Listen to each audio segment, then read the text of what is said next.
Today we're talking about people, profit, people, and planet, your small business advantage. This is something that's really, really close to my heart.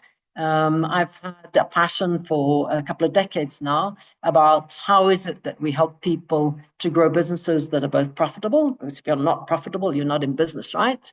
It's also good for people. And in South Africa, in fact, in the whole of Africa, it's really important that we have jobs that are businesses that are job creating.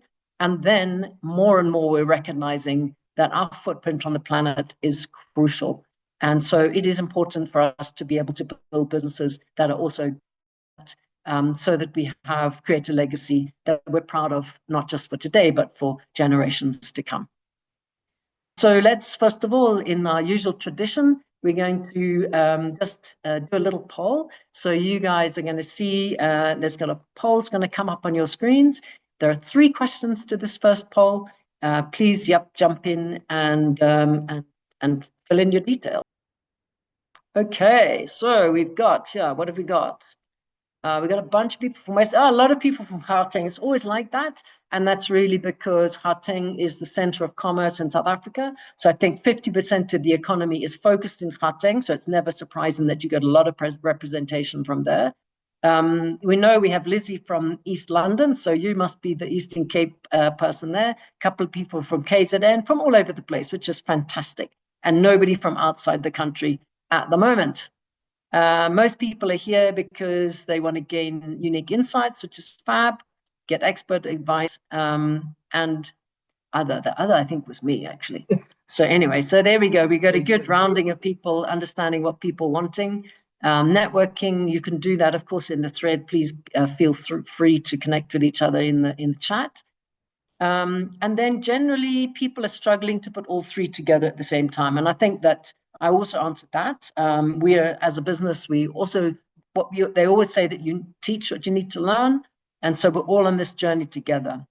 I think the journey of building a business that's profitable, people-friendly, and planet-positive, it's a continual ball in motion. So I think we're in a, we're very aligned. And then there's one person that's unsure where to stop. Hopefully by the end of this, you will have answered some of those questions. So stay close. Cool. Great. So thanks very much. I think let me just go on then. Anything coming in on the chat? You're going to let me know if there's anything. Okay, perfect. Because let me just go with it. So enter would be good. There we go. Next. Hang on. Sometimes these things get stuck. There we go. Well, you know who I am. I'm not going to bang on about that. So I'm Catherine Weinberg. I'm the CEO and founder of Fetola. And for my sins, I've published 2 books. You're very welcome to contact us to get copies of those if you're keen. About helping entrepreneurs to start, grow, and scale, because I believe that's the way we make the world a better place. So Fetola, again, just briefly, for those of you that don't know, we've been working now for nearly 20 years. Next year is our 20th, so we're quite excited about that. And again, our passion is just helping people like you, entrepreneurs like you, to start, grow, and scale your business. And and we're really passionate about it. What else can I say? It's important for us that we don't just tick a box, that we really make an impact that lasts today or tomorrow, but really for generations to come. I always think that the starting point of a question, and people don't always get this right, but there are essentially these 5 questions that entrepreneurs ask. The first is, any entrepreneur asks the question, how do I make my business more profitable? Because like I said in the intro, if it's actually a business. And so that always is the number 1 fundamental. The business, the money is what makes the business go around. So it's really important to find.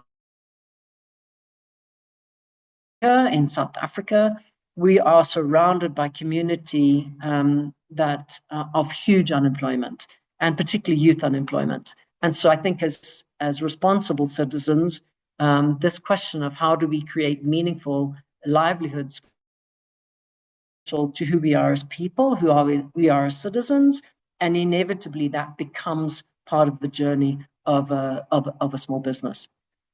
The third one is then, if I want to grow my business, how do I access growth events? And then the last one is, if we can do all of that and be planet positive, that's a real win. And I think now recently with the passing of Jane Goodall, really making us mindful of the fact that we all have an impact on the planet. And if we don't care for the world around us, if we're not mindful of to the next generation. And so any wins that we make as businesses are going to be hollow wins, because we're going to win for today. And so these are the kind of questions that we're looking to solve, or to have some solutions for, in this session today. So Jane Goodall, I don't actually have the link for this, so I'm not going to play this video, but do please go out looking. You can just Google on the internet that are not aware. So she's somebody that really dedicated her whole life to caring, first of all, for chimpanzees, understanding how we as humans are replicated in the natural world, and really has gone out and spread a message right across the world. And her simple message is that every day you make an impact, whether you want to or not. You make an impact every day you're on this planet. And so make a choice to be sure that that impact is one that is positive. And so that really speaks to my heart. Again, the work that we do is about saying, how do we help people in South Africa become more empowered, to generate wealth for themselves, to generate wealth for their families and the families of the people that they support, and also to do so in a way that is mindful and positive for the planet. And so proposes to us is, when we purchase something, when we sell something, when we make something, thinking consciously about its impact. The way that we work with our people, are we fair on the people that we employ? Are the methods that we use to produce things good for people, good for the planet? And I think this whole concept of really socially and environmentally minded business is very much at the forefront of society today, and that's what this webinar especially is really pertinent. So if we think about it, there are a number of different challenges that we sit with in South Africa, because we're often not conscious. Maybe we just go around doing our own stuff.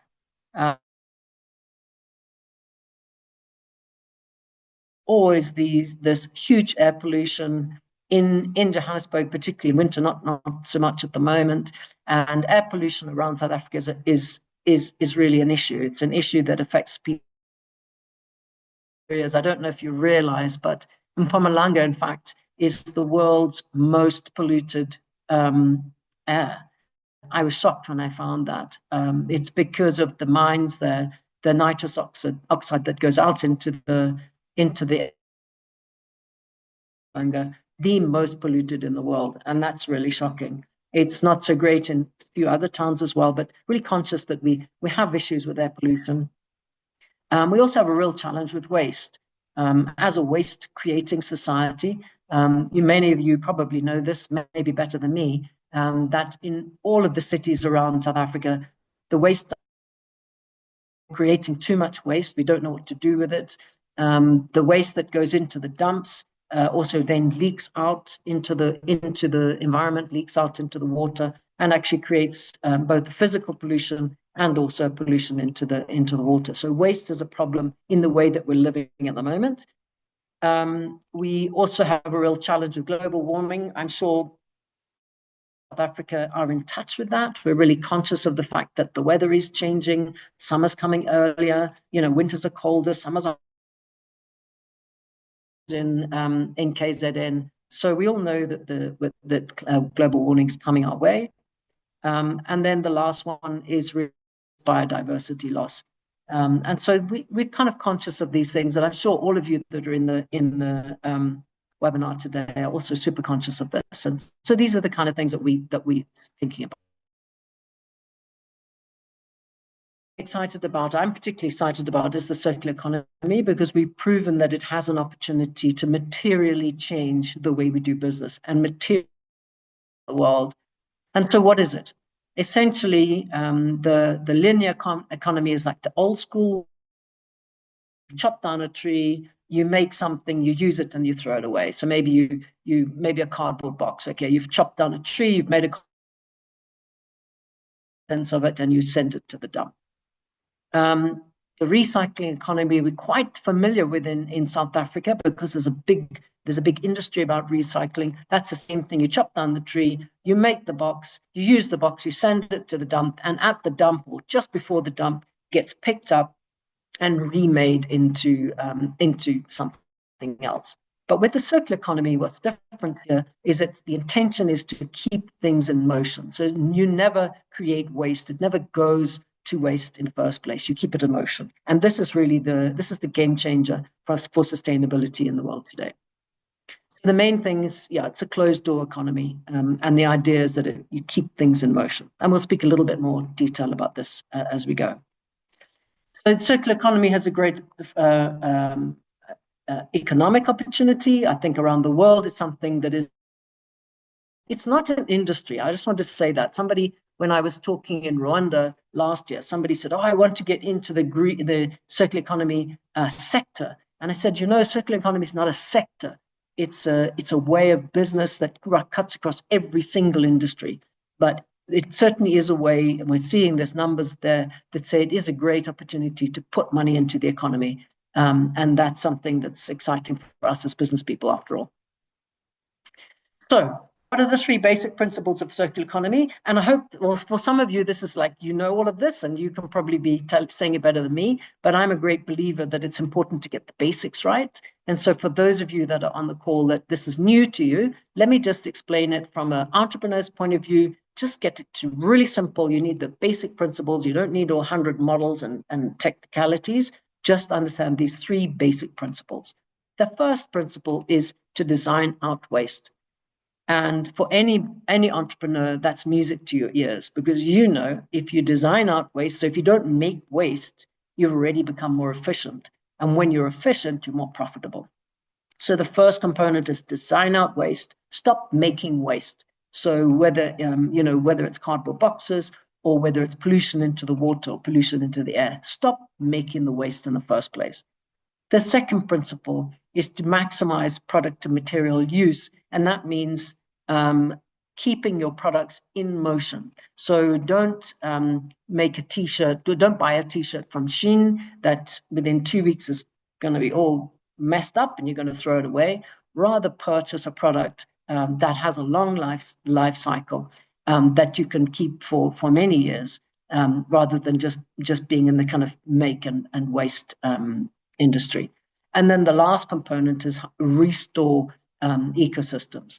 And what we're really understanding is that we are, as a whole globe, we're an ecosystem. And so we need to be caring not just for not just for our own place, but we need to be caring for our land. We need to be caring for our wild areas. We need to be understanding that as an ecosystem, the whole planet has to be healthy if we're to have a safe future. Yeah, but business principle for me is number one, and getting that's why circular economy, in my opinion, is something that's really taking off, is because the starting point is it just makes sense.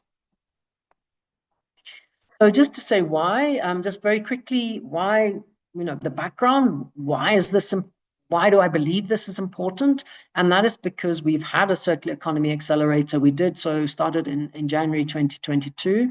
We took 46 businesses from a whole different bunch of sectors. And you'll see this graphs here is just showing you that right across every single sector. So we took small businesses from every part of the country. You'll see that from the map, literally all over the country, every different industry, and a good diversity of entrepreneurs as well. So 80% of them were in the rural sector, and only 17% were actually in the cities. And so it was really, if you imagine any possible small business, we had them in this accelerator. And what we found, so we taught them those three principles that I've just taught you. We taught them that. We said to them, okay, what are we going to do differently? We're going to show you what does it mean to be circular? What are the fundamentals? How can you bring circular thinking into your business? And then how can you be profitable, people-friendly, and planet positive? Just want to show you some of the results that'll just remind you as to why this is a good concept for you as a business owner. So what the results that we found is that of the businesses that were there, these are the different. So it's a bit of a cluttered slide. I apologize for that. But these are the different ways that you can become circular. You can use waste as a resource, design out waste, rental model, all of those components around there. Maybe we can speak a little bit to that in detail just now. But just to start with the first one, the waste as a resource, let me just give you an example. So the one example is there was somebody that was in timber milling. So they took logs and they made it into planks, right?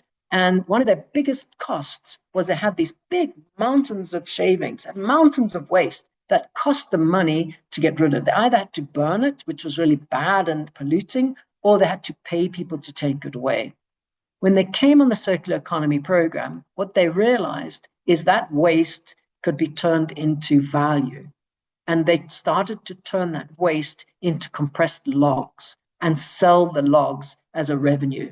And so what it meant was instead of the waste being a cost, it actually became a value add. And so they added a new revenue stream to their business, so they could diversify their client.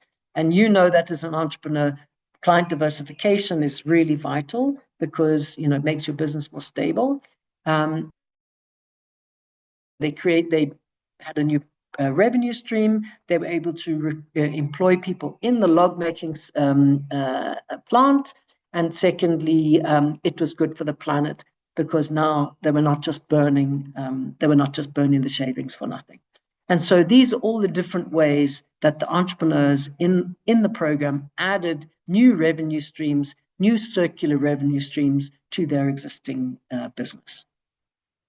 So the end result of all of these 46 businesses over the accelerator was there was a 400% increase in the income. So what that means is 4 times. So the businesses on average, let's say they started off making 10,000 Rand a month. By the end of the period, they were making 40,000 Rand a month. And they also became 70% more profitable. So that means they almost doubled their profitability. So their margins that they had in the business were significantly greater. And more than that, this was double their performance than businesses that did not know about circularity. So this really was mindful that when you teach people about circularity and they bring it into their business model, the results are profound. Over and above, there were new jobs created at the rate of 4.3 jobs per SME, which is really amazing just in such a short period. And then there were also, in addition to the circularity, there were these kind of sustainability results as well. But more than that, because if you remember the questions that entrepreneurs ask, the one question they ask is, yes, is it more profitable? Yes, we can see. Is it job creating? Yes, we can see. And the third one was they want to access growth finance. And so also what we found is that the businesses that went through this program were able to access green grant finance. So because they'd gone through the circularity program, because they were starting to monitor and to measure their planet impact, they were able to access green grant finance, here in this case from the Nedbank Green Economy Fund. And then more than that, some of them be able to access catalytic finance. So that's like low cost finance at the level that the business needed. Again, because they had improved profitability, they had the metrics, and they were able to say, we're a good planet positive business.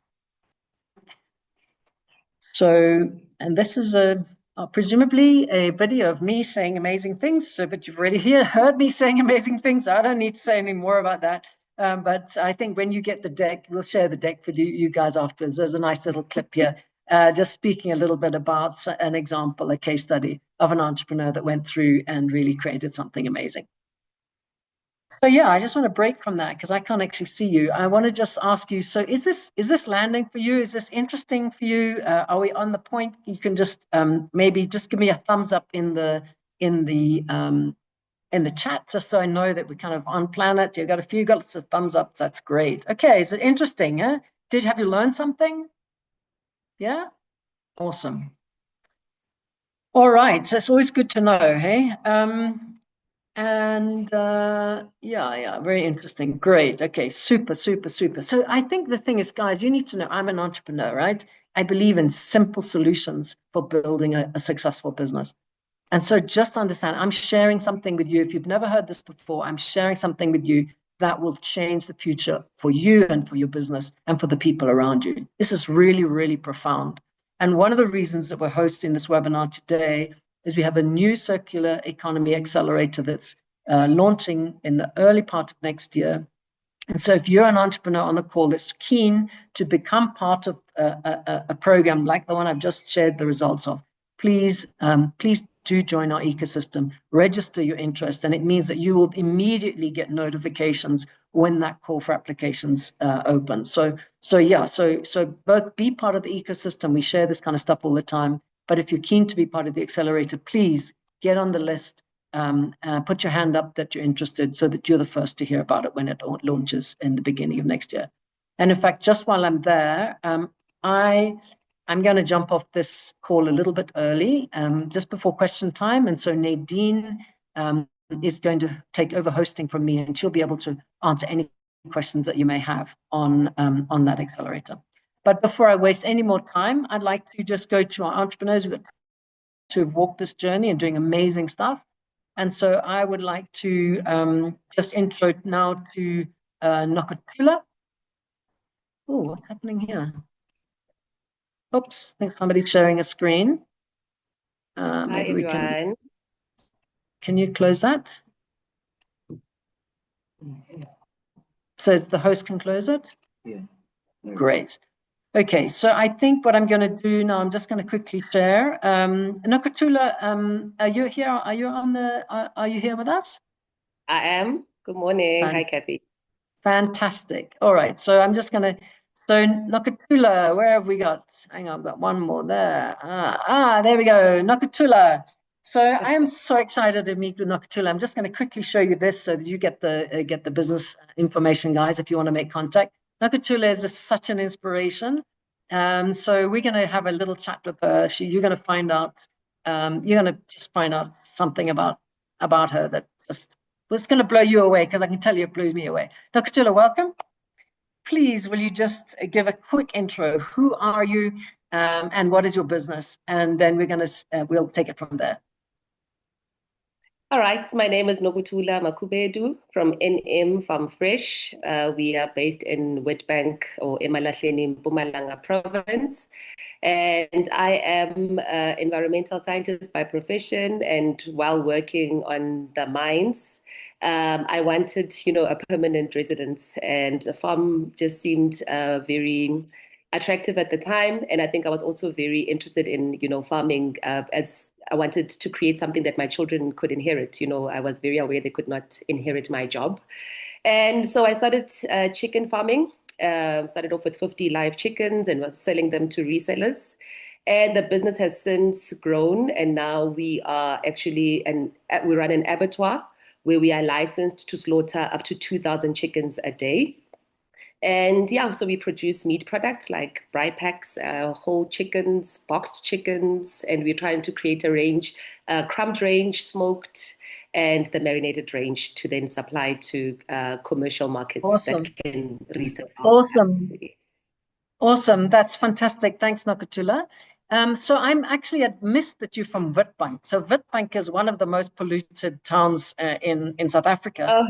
And so I'm fascinated, actually. I think sometimes out of challenge comes opportunity, right? And so it's quite possible, because you're an environmental scientist and you worked in this toxic environment, that it became super important for you, not just to start a business, yes, as a legacy for your kids, but to start a business that was in some way some of the negativity of the mining activity around you.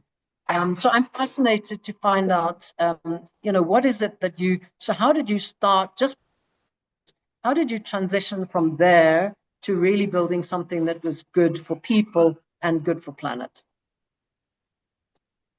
So, I mean, one of the main negative impacts of mining is that the soil loses its natural quality, nutrients, etc. And what we try to do, or we're trying to do at the mines, is to see how we could rehabilitate the soil so that it goes back to its original state. So, for me on the farm, what is important is we do regenerative farming. So, which means that we try to restore the soil quality from what it was pre our activities, and that as far as possible, that we increase the soil quality. And farming is a natural process, but it's very harsh on the environment, especially done at a large scale, and if you don't continuously replenish. So, what we do is we use the very same droppings from the chickens. We use wooden shavings strictly because those can break down, they're biodegradable. And we use those then to refertilize the soil because we also farm vegetables. So we use the droppings to then fertilize the soil naturally. So although we are growing vegetables and extracting from the soil, but that we are also putting back in the soil. Another thing is I started off with mobile houses. So I move my houses all the time so that we're not, continuously feeding off a small section of the farm and then leaving it barren. So yes, regenerative farming is a huge part of what we do. Sustainability is important. Again, I think what really jumps into mind is the fact that you own the farm and you're really mindful that you need to care for. I think you said with 40 hectares, that's your 40. They're your 40 Mm, for the next 100 years, right? And so I think that yes. that type of mindset is such a game changer. And just to break to a little story, I visited I have a agriculture degree myself. I'm a master's in agriculture, Mm, but I'm not a farmer because it's like a really difficult way to make a living, right? yes. But I visited an old farmer friend of mine in Scotland just earlier this year, and he doesn't have children. If he had children that he was passing the farm to, his mindset would have been quite different as to how he cared for his Mm, land. And I do think that that concept of caring for the future is something that is really central to this belief that we need to do good. We need to do good for the planet. So I think that's a very interesting connection. I just want to ask you something because I launched by saying we have to be profitable. So, what is it about being mm. circular that has improved your profitability? What do you think are the elements that's allowed you to be more profitable that particularly relate to the concept of circular economy?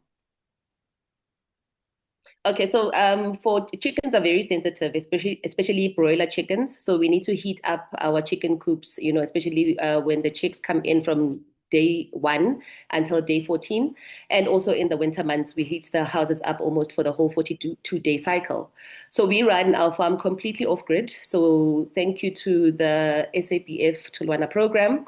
We were sponsored with 16 kVA power.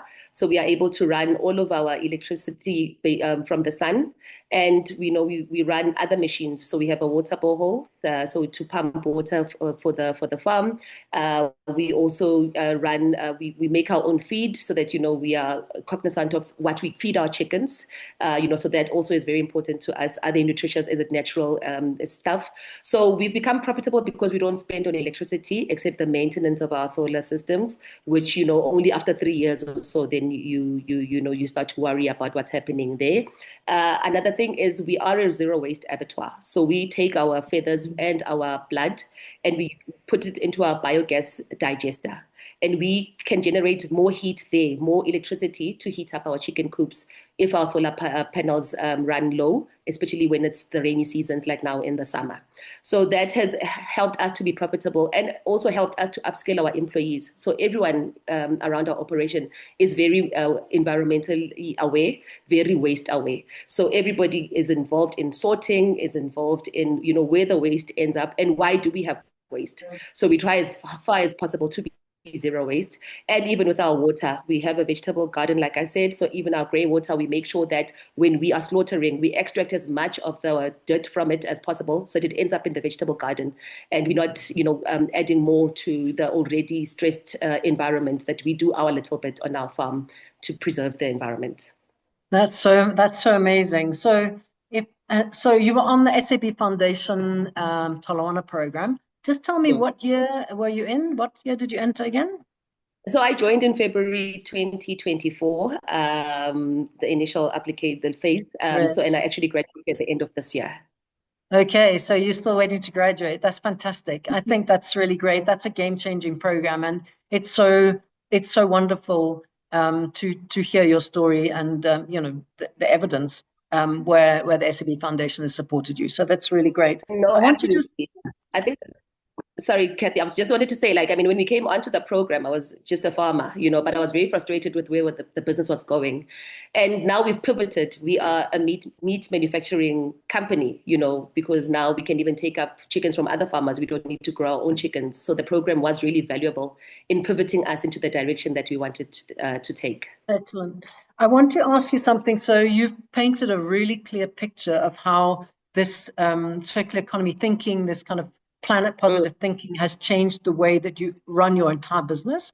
I want to ask you something. Is it impacting the way that you can sell your product at the moment? So are you able to sell your product at a higher price, or are you able to access the market more successfully because of this background? Yes or no? And yeah, maybe that's the first thing. Yes. Does it change the Yes, way that you can market? 100%. Yes, 100%. Because Okay. when you are very aware of what you are putting out into the environment and what you're consuming from the environment, your packaging, for instance, looks very different. So we don't use normal packaging. We ensure that we source biodegradable plastics, for instance. Talking to a lady who farms mushrooms, and I've heard about a packaging that you can use from mushroom waste. So those are the things that we look into, and to see how throughout our value chain we can be, going green.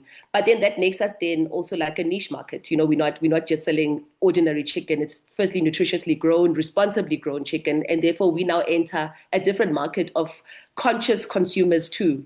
So we are able to then sell a premium product versus just a Excellent. chicken. Mm. Fantastic. Thanks, Nakatula. You're amazing.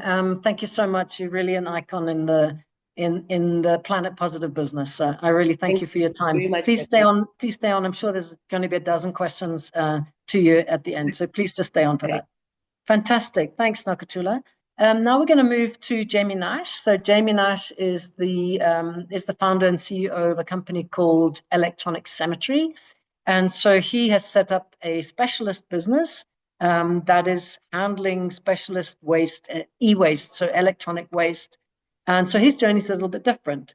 So he specifically set up this job this business as a kind of planet positive one. And so we're going to just speak a little bit to Jamie about the technical components, what it means to be an e-waste, to be in e-waste, and what are the things that really he needs to get right, or he has got right so far, in building a business that's able to scale. So welcome, Jamie. Fantastic to have you on the call. Thanks, Catherine. Good morning to all the listeners. Thanks, Jamie. So just tell us very briefly, so when did you start the business? I know you have not been an oversight in the media. Love to imagine that you think of something, bam, you have a business plan and you throw Yeah, success. no, In reality, it's not like that, is it? So just tell definitely me not. just a brief timeline. How did you get where did you come from and how did you get to where you are?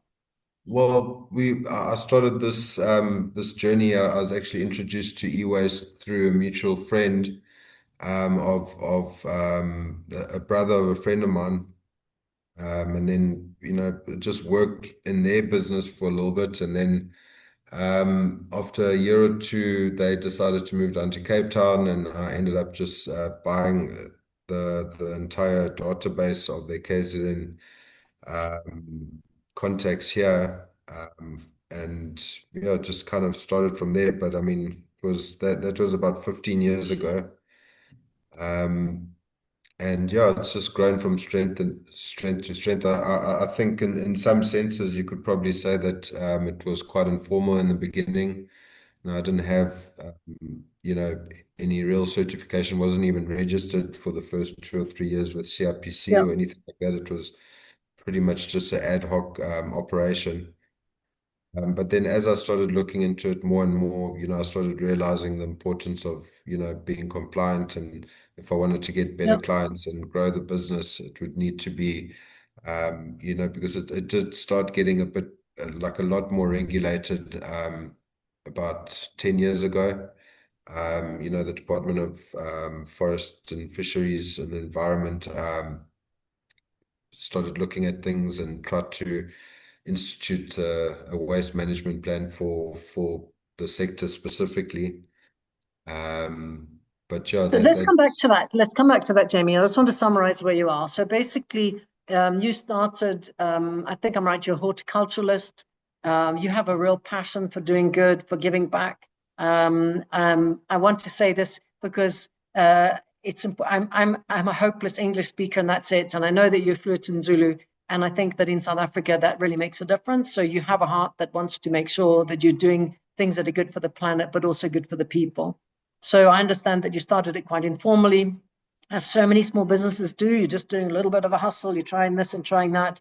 And then over time, you realize that in order to be able to turn it into a business that could grow, you needed to become more formalized, and you needed to understand how to utilize the local laws to the benefit of the business. And it's now that you've kind of formalized that, that you are recording, you're doing the right thing with e-waste, that you are able to both be compliant, but use that compliance in order to get new business and in order to scale. Would that be roughly summarize where we are on the scale here? Yeah, no, 100%. It's become quite strongly legislated, especially in the last 2, 3 years, since the EPR came into play.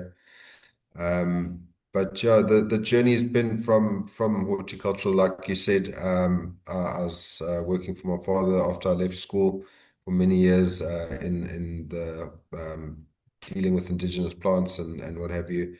And bengifunda ukukhuluma ngale emafamini, but yeah, the e-waste space has been really exciting. I think over the years there's been a lot of things that have been adopted from. We're quite fortunate in this country to be a little bit behind in terms of how we adopt, best practices.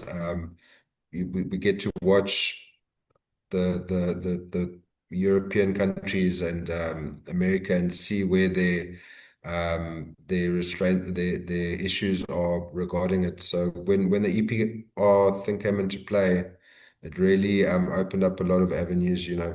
For the first time, we started getting some assistance. We get a contribution towards the metrics of what we collect and take, put back into the value chain, which helps a lot.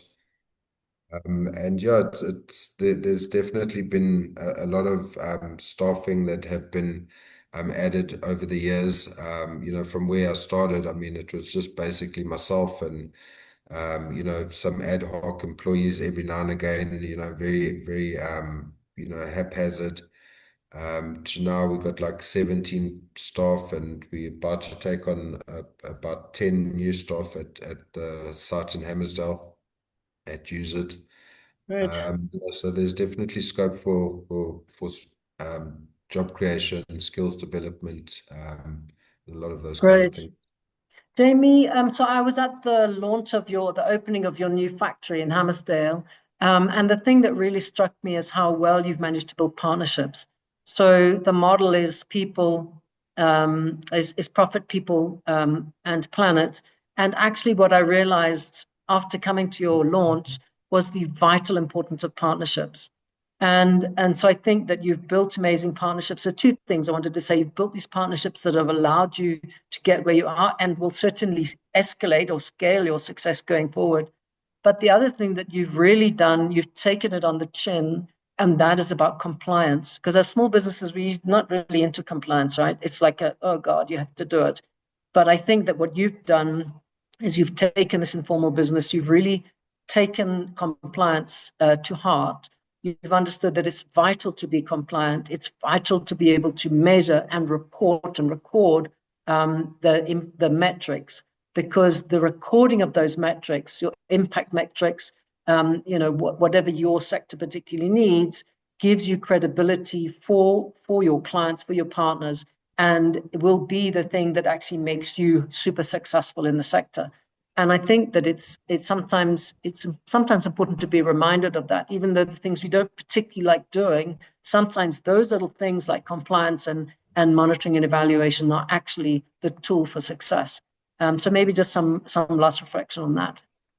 Yeah, so like I said, with the contributions we get from the EPR scheme, it's allowed us to also develop our own software that helps us keep a track of our metrics. We've done a whole ERP system that we've developed over the last 3 years.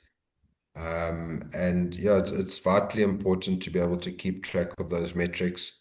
From a reporting perspective, we have to report to the Department of Environment, and we also have to report to IWASA on a monthly basis.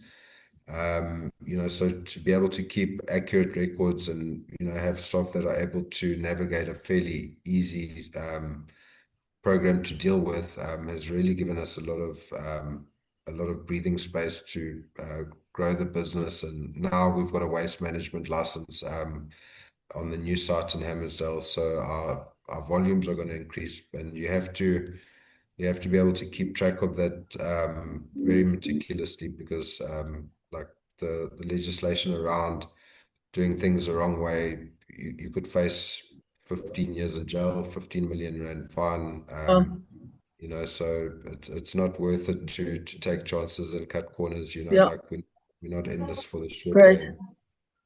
Thanks, Jamie. There's some questions come in on the thread. And one of them is, how do we remain profitable, or how do we become profitable as a waste recycling business? And I think that, again, one of the things I learned from you is that in the way that you do business, you've got a diverse revenue streams, and through and that a lot that builds you resilience. And yeah, it means that when sometimes one section can be doing well and the other not so well, and it's the diversity that's important. And so I And think maybe then again on the waste, if one's just handling cardboard waste or paper waste, I think it's always a tricky situation to be in where you only have one revenue stream. And so again, I would think the whole concept of circularity, and I think one of the reasons that it's in our experience of the Circular Economy Accelerator is that it's that diversification of revenue streams that actually is really part of the route to success. Because you need that. Yeah, so maybe then just to close off with you, Jamie, maybe what would be one piece of advice that you'd be to give to entrepreneurs in the room that are maybe thinking of moving their business into a circular economy? What would be the one thing that you've learned that you think is the key to your success? I think circularity is a complete mindset change. You have to, but it's not something that costs much money to get involved with. It really is just a perspective change. And once you adopt it, you will definitely start to realize where other value is. Like diversification is hugely important to the success of a business these days. And just by adopting a circular principle kind of mindset, you will see other avenues of revenue that you can tap into. For example, our plastic has been a huge problem. The plastic that comes from electronic waste has been, there's one person we used to deal with in Joburg, but the cost of shipping it up to her was like we were basically just paying for the logistics to get it up to her. At least, I mean, diverting it from landfill, but so we've actually now partnered with some people on site to find solutions for the plastic, and it's going to be incorporated into asphalt mix, Loffelstein walls. So it's something that was a huge problem for us. Just by holding on to it and in the hopes of coming up with a solution is now hopefully going to be quite a viable business on itself. And I think I can't really speak to circularity across the board, of every kind of business that there is in the country, but relating to waste specifically, it's a very volume-based economic model, you know. So you need to stay compliant, obviously, firstly and foremost, but then within that and the growth that you push for, just sustain those volumes as much as possible, and don't get overwhelmed when it starts going better for you than you expected, you know. Great. Thank you so much, Jamie. Thank you so much for that. So yeah, Jamie was was one of the participants in the Circular Economy Accelerator that I just spoke about earlier, and really inspired and really excited to see the journey that you're on. So yeah, go on and do amazing things. You make a difference every day. So thanks so much, Jamie. Cheers, eh? So now, thanks, Jamie. So what I'm going to do now is hand you over to Nadine October. So Nadine is just going to host the Q&A. So Nadine is the lead in charge of the new Circular Economy Accelerator. Be able to answer any questions about that, but also maybe Nadine, you just want to host handle any Q&A that's coming in. Nakatula is still on the line, and I'm sure people have got questions for her.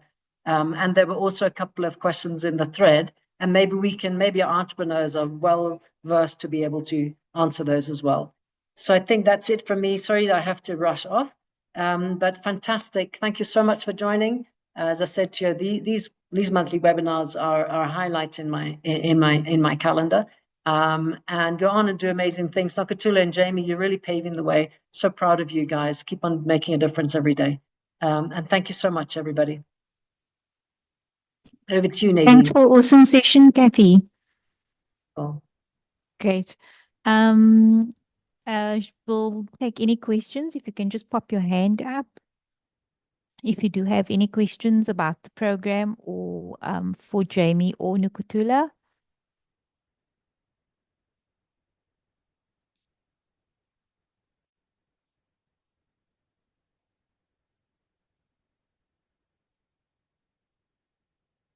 Nkosinati, you can unmute and ask. Thanks. Good morning. It's morning. Yeah, good morning. I just wanted to ask, I'm a university student doing a startup, and we're already starting to operate and all of that. I was wondering on your admission, how it is, and if we would still be eligible as university students to enter, or would have to wait until we are like properly running and we're well known. Thank you. Thanks for your question, Kusinati. I think that our programs in general at Fetola, we do require the business owner to be fully involved in the business. So involved full time. So I think if you are still studying, that might be a challenge in terms of the time that you have available to focus on the program.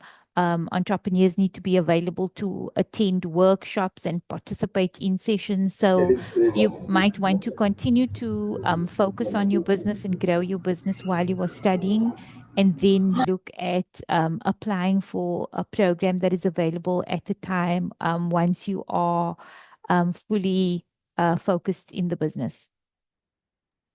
Yeah, just a follow up. No, I meant like university student, like we just finished. So I just finished everything. Oh, So okay. yeah. Sorry. So So you've already completed your studies. yes, my question was based on the stage of the business. Okay. Sorry, I Yes. misunderstood. So, for the Circular Economy Accelerator, we will be looking at a percentage of businesses that are within the early growth stage. So, which means that within the first 2 years of the business, as well as a combination of businesses that are already in their growth stage. So, you definitely would qualify. So, you're most welcome to apply once applications open. Thank you so much. No problem. Anybody else?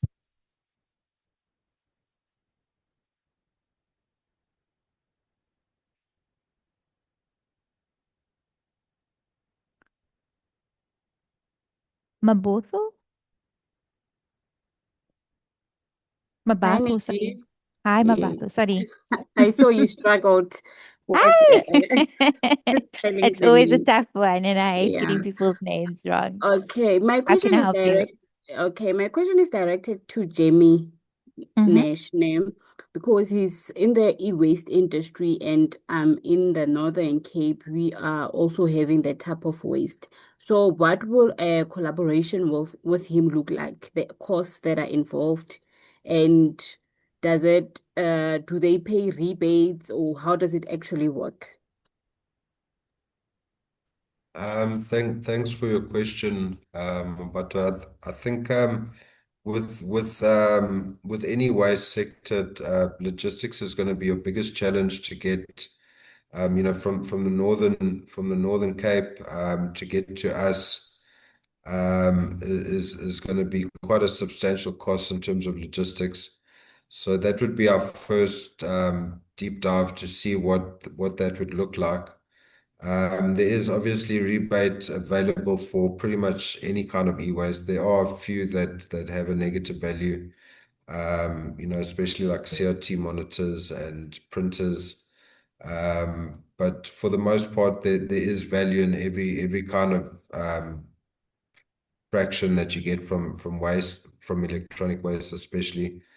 And you're welcome to pop us an email.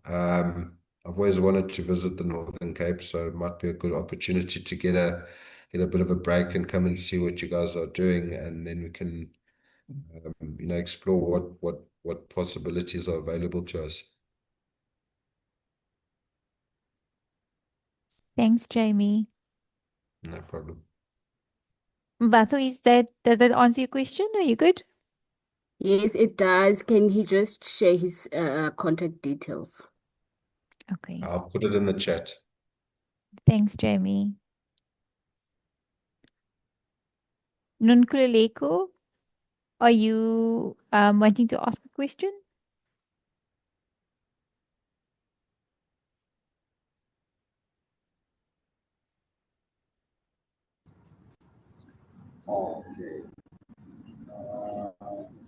Okay. It seems like that's it. No more other questions. I don't know. Oh, Joyce. Hi, Joyce. You can go ahead. No, no, I don't have question. I'm just listening. Oh, your hand went up. No, I'm still listening and I'm good. You It's good? this All good. Joyce. Okay. It's Joyce. It's another Joyce, Yes. not that Joyce. My question is with Jamie as well. Jamie, with regards to the manufacturers of the toilet paper, we have a lot of waste that we give the big companies, but their rebate is less. Do you think as a small company you'll be competitive? Sorry, the line's a bit bad there. Can you say that again? I'm saying, do you think you'll be competitive compared to the bigger companies if you were to, with the rebates, if you were to collect the waste from the manufacturer of toilet paper? We do electronic waste. At this point, we're not really looking at any other waste streams. Um, Toilet paper, I'm assuming from the manufacturer would need to go through.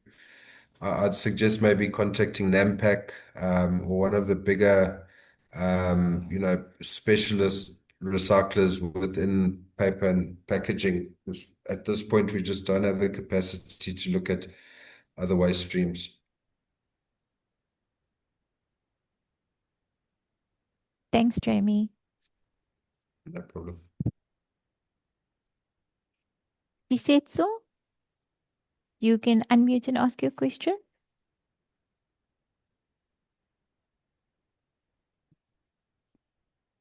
Tisetso Ngwenya.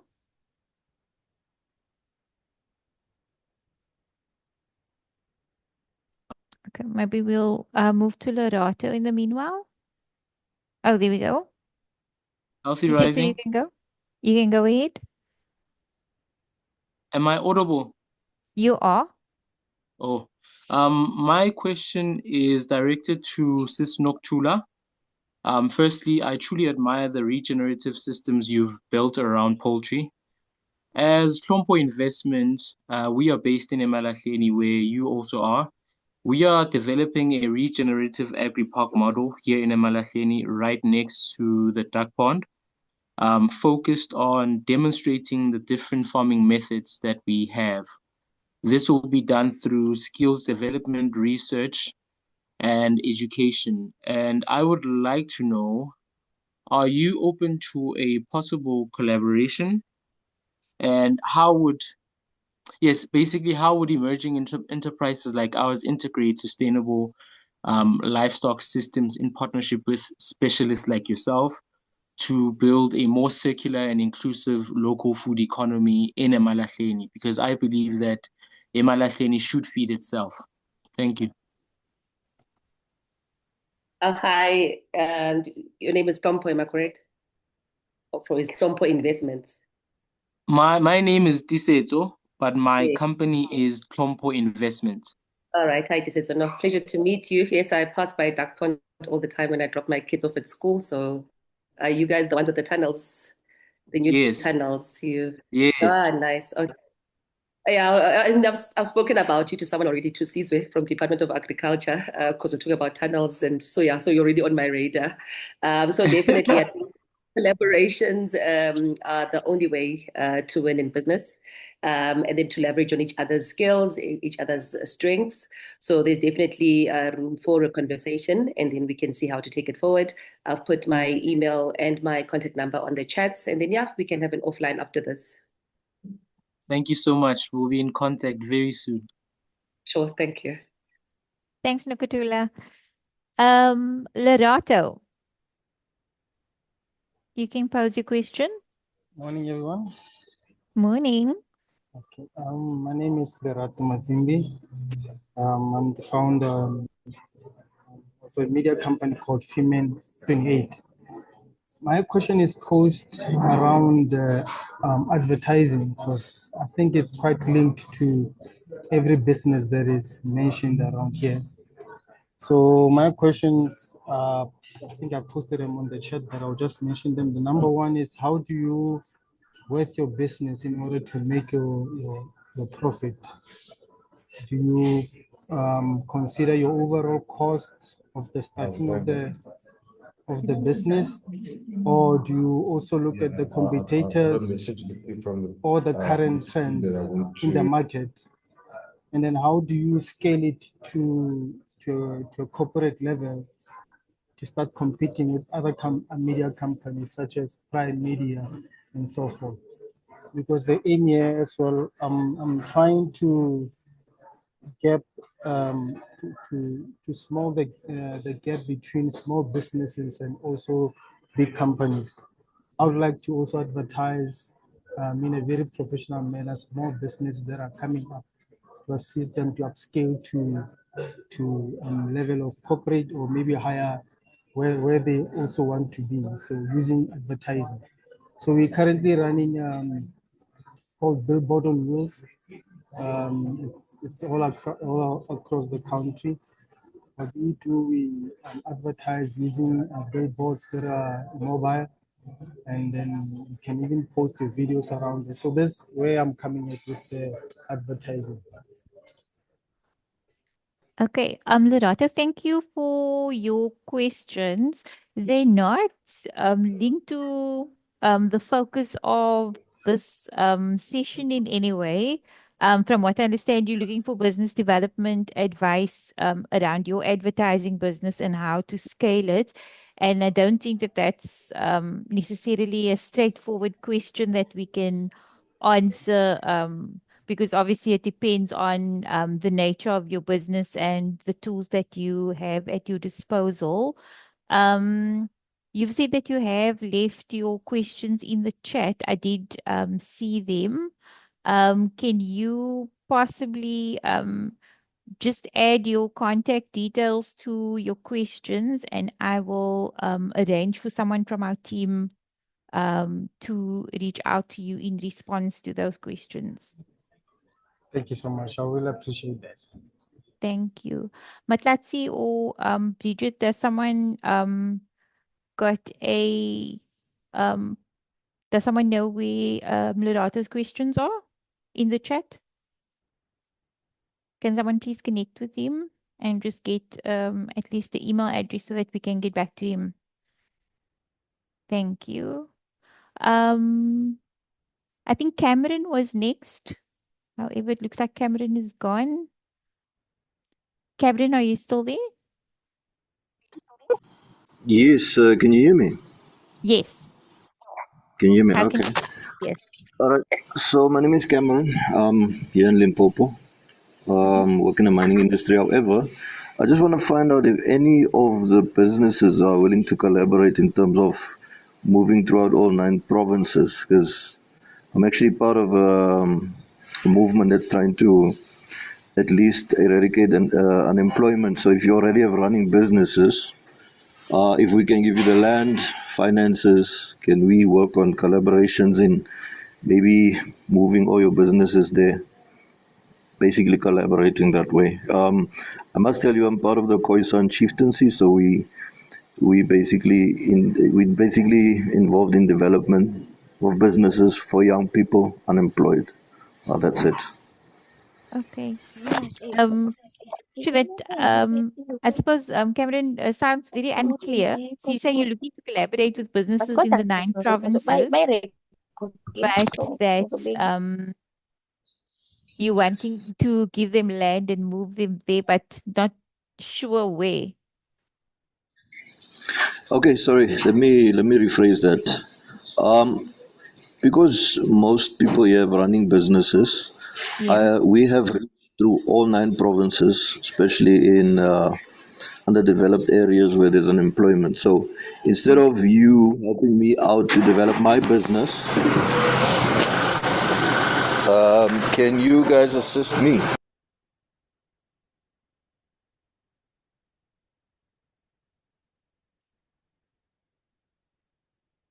Okay. I think there was just a lot of noise in Cameron's background. He's gone on to mute. Um, Cameron, if you can hear me, please could you pop your email into the thread for anyone who may be interested to explore collaboration with you. I think that might be the easiest way. I think that's it then for all of our questions today. Thank you so much to each one of you for making time to join us and contribute to the conversation. We hope that the session's been insightful.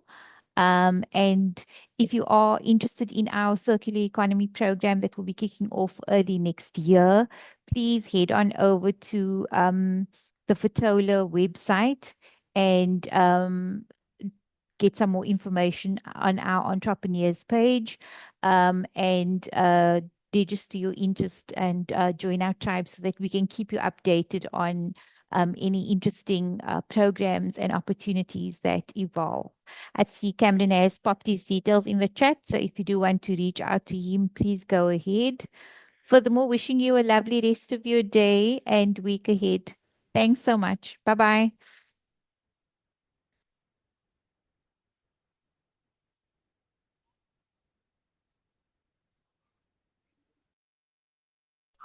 Bye bye, ma'am.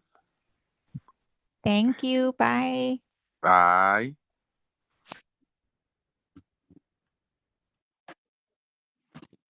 Bye bye, ma'am. Thanks for the session. Thank you. Bye. Thank you. Thank you so much. Bye.